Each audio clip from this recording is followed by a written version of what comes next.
think if it had been a different kind of game and we had, need to throw there in the fourth quarter, we would have thrown. But we were able to, manage the game the way we did, and that worked out all right for us. Bill, since the weather made it such a wild game, will you be able to take anything from that to use film-wise when you go to prepare for them at the end of the month? Yeah, we were talking about that last night. We can use our whole passing game. Yeah. All the pass plays that we have, they haven't seen, so we can use all of them next time we play them. That game plan's already been made. Smiling, got jokes, but his was not funny. Could you imagine how much it must suck to be a Bills fan right now? It's like, this is supposed to be your division. This is supposed to be your time. That's right. Yeah, the best quarterback in the division. You broke through and slayed the dragon last year, swept the Patriots. The Patriots, the ding dong, the witch is dead. Brady's gone to Tampa. That lasted about 6 months. My assistant, Will, you know him well. He's a Bills fan, so he's suffering. He's probably throwing up, listen to me say this right now.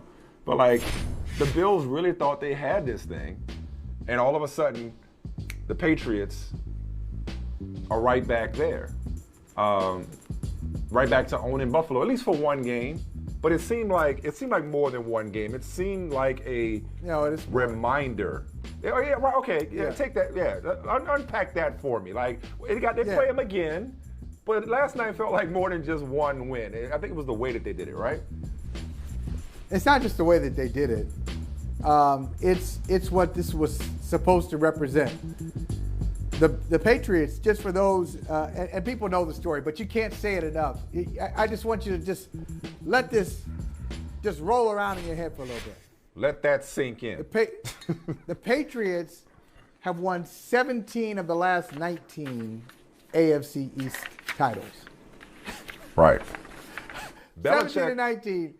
Belichick is 19-3 at Buffalo. 19-3 at Buffalo.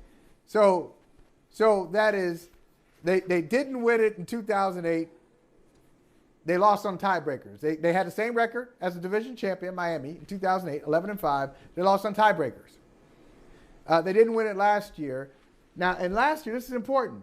So lost on tiebreakers, you feel pretty good about yourself, right? You lose on tie. We're 11-5. They're 11-5. We're the same. Right. With Brady out for the year, with Matt Castle quarterbacking. Yeah. We got it next year.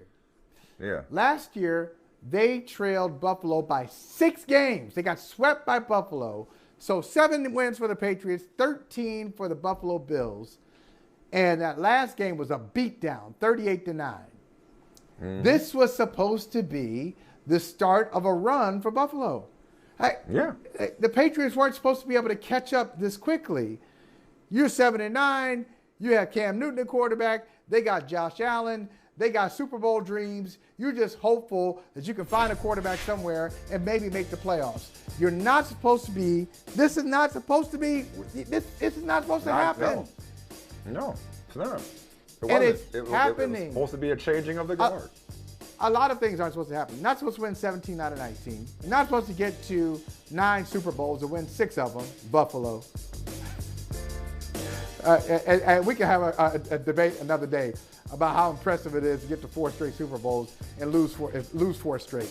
That's for another time. It's one of the greatest accomplishments in the history of professional sports. No, argue with your mama. Continue. Yeah, no. And leave my mom out of this, all right? Because even my mama knows I was raised well enough to know that you got to win one. Get to them. You get to 4 of them, you got to win one of them. If you don't win one of them, it's not all that impressive. But anyway, got to 4. Anyway, moving on. We'll never see this the same way. They're 0-4. They're 0-4 in the Super Bowl. That sucks. Don't tell me how great that is. Anyway. Okay, all right. You're not supposed to do that. And you're also not supposed to be able to get a bunch of guys in free agency, have them gel overnight, chemistry, and be back there. So it's over. It's over. It's over for Buffalo for this year. Over I'm not before saying it started. long term. I'm not saying long term. But maybe they're back. But what's over their ownership, their They out have and out ownership of the AFC East, taking the torch from New England and the AFC East, that's over. They may win the AFC East again, but they're not going to own it the way it looked like they would last year when Miami was trying to figure out had they made a mistake with Tua, when the Jets were still the Jets and the Patriots had lost Brady, and everybody's like, oh, so much for the dynasty. And I told you it was just on pause, not ended. So let me ask you this, all right? And I don't know if they're talking about this on Boston Sports tonight or the radio. You know where it's going. You know where it's going because it's been in the ether. It's been in the ether, and I've had it in my feed a couple of times going back to last week, and we never got to it. Whether or not it was too soon to start thinking Super Bowl, because preseason I had Bucks Chiefs again in Los Angeles for the Super Bowl. If I recall correctly, you had Packers Browns, right? Yeah. I haven't strayed from the Bucks, but as I have talked about the Patriots as the best team in the AFC, it was almost by default I was doing it, as well as the fact they were rolling. But now as they get better, I'm like, wait a minute, was week 4 just the warm-up act? Was week 4 just a precursor? Like, are they on a collision course? Bucks Patriots, and I believe, Michael, this was going into last weekend's games. I think it might have been Football Outsiders. Their highest probability in terms of their projection model, for whatever that's worth, I get it. Yeah. But don't, let's just go with it. Was Bucks Patriots in the Super Bowl. You look like your head wants to explode. either your camera froze or your head wants to explode. Okay, so your camera didn't freeze, but you basically were saying to yourself, "Please God, no! Please God, no!" Is that what you were saying to yourself just now? Yeah. I don't know. I mean, look, Patriots Bucks in the Super Bowl would be interesting.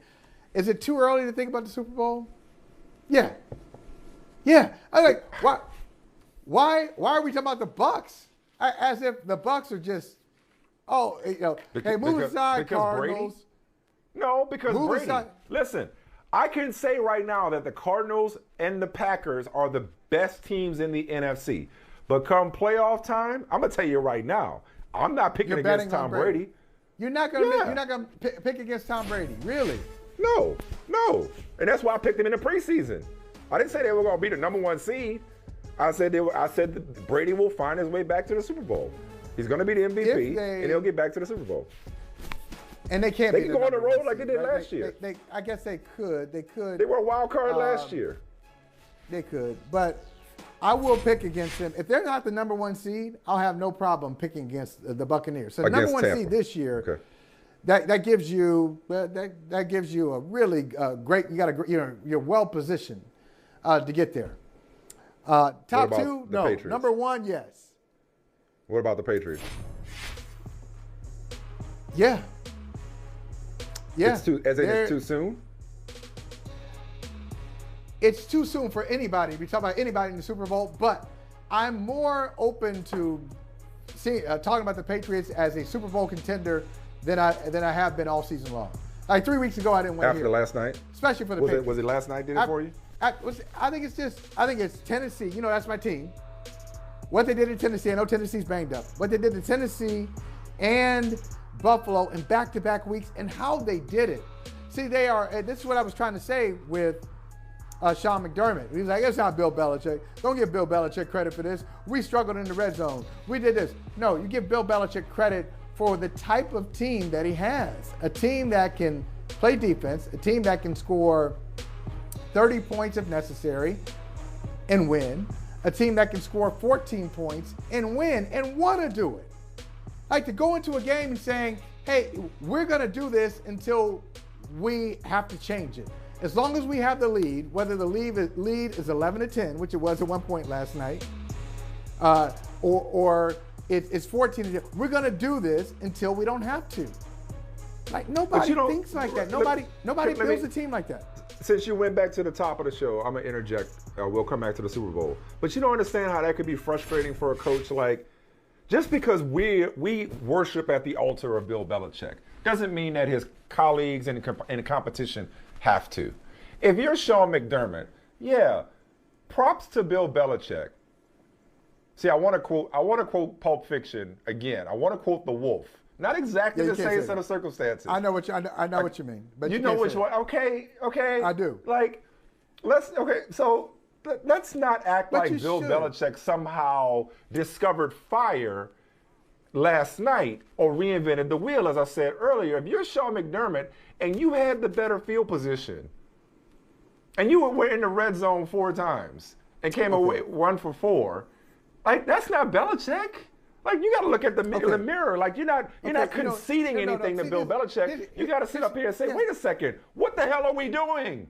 How did we lose this game? And Bill Belichick has flummoxed a lot of people over the years. But if you're McDermott, you're not looking at it like, oh, I just got outsmarted and outclassed and outcoached. Even if you did, that's not how you're thinking. Okay. All right. Look, I understand.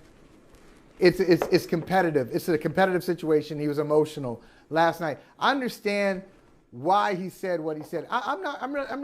You know, I was teasing him earlier, saying a little sensitive. I'm not going to jump on him for that. It's right after the game. It's close. A lot of things happen in that game. I'm sure he wishes he could have a couple of plays back, a couple of calls back, and they lose it. But Mike, I'm just talking about how I would look at it. Let's just say from our perspective, or somebody else's.